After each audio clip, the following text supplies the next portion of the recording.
So yan yung ipalit natin. Then apply. Okay.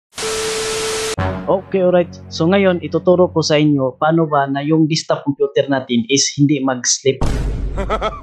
Go to sleep right now. Kahit hindi mo gamitin yung mouse sa desktop computer mo, wala kang i-open ng mga software dyan sa desktop computer mo, hindi talaga mag-i-sleep forever yung desktop computer mo. So ganito lang yung gagawin natin. So una, punta tayo sa control panel. So by the way, nakalagay na dito sa wall yung control panel. Pero kung hindi pa nakalagay sa wall yung control panel niyo, so pwede kayo dito punta.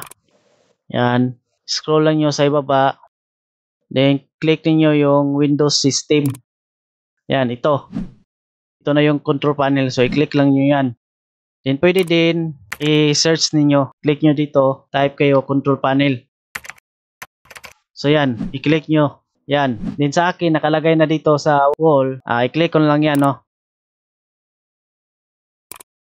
Then, hanapin natin yung power option, no. Ito. Then kung nakaganito ang inyo, yan, naka-select yung category. So hindi nyo mahanap yung power option. So kailangan palitan nyo ng small icons. Ganyan. Para mahanap niyo itong power option. Then pwede din para malaki tingnan itong large icon. So yan. Then click natin yung power option. Yan.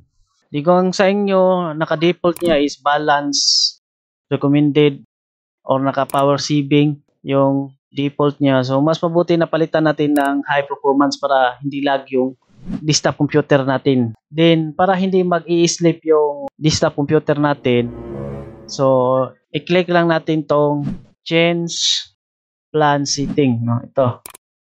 So itong turn off the display, never natin. Itong put the computer to sleep, never. Then click natin yung change advanced power setting. Yan.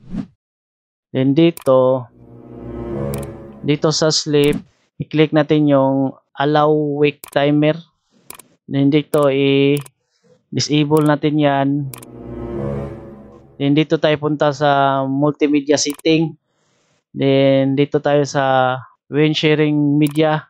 So ito, palitan natin to, i-click natin to. Then so yan yung ipalit natin. Then apply, okay. Then save change. So yan.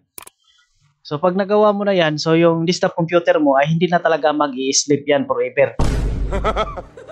Kahit pa na wala ka nang gawin sa desktop computer mo, walang naka-open na app sa desktop computer mo, wala ka talagang ginalaw dyan sa keyboard at mouse mo, hindi na yan mag-i-sleep yung desktop computer mo.